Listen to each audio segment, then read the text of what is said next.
4 تعديلات معمارية عملناهم في الدوبلكس ده حولوا 180 درجة. أول تعديل معماري كان معانا الجزئية الفراغ اللي فوقنا ده، احنا صابين معظم السقف ده. كان معانا الجزئية دي اللي ورا 1.5 متر ده كله كان فراغ. كان معانا الحتة دي متر كده كان كل ده فراغ، احنا صبيناه وعملنا العمود السبورت ده بحيث ان يشيل الكانتليفر اللي احنا صبينه. هتشوفوا ان التعديل المعماري اللي احنا استغلينا الحته دي عمل معانا تحول 180 درجه في الدور العلوي. تعالوا بينا نشوف.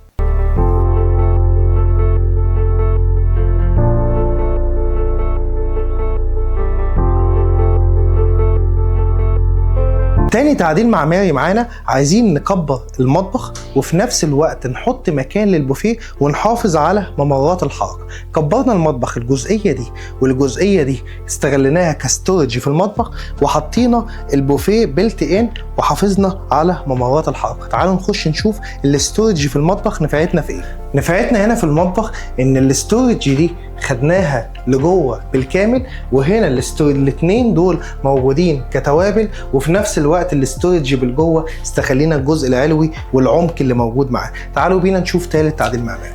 ثالث تعديل معماري، خدنا الحيطه دي كسرناها بالكامل، رجعناها 30 سم، عملت من الدريسنج حكايه.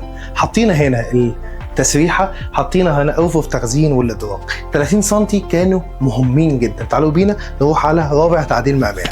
استغلناها في ان احنا عملنا الدولاب بيلت ان من الاول للاخر بالطريقه الشيك دي، واهتموا بالتعديلات المعماريه جدا، لان اي تعديلات معماريه طبقا لتصميم 2D معمول من البدايه.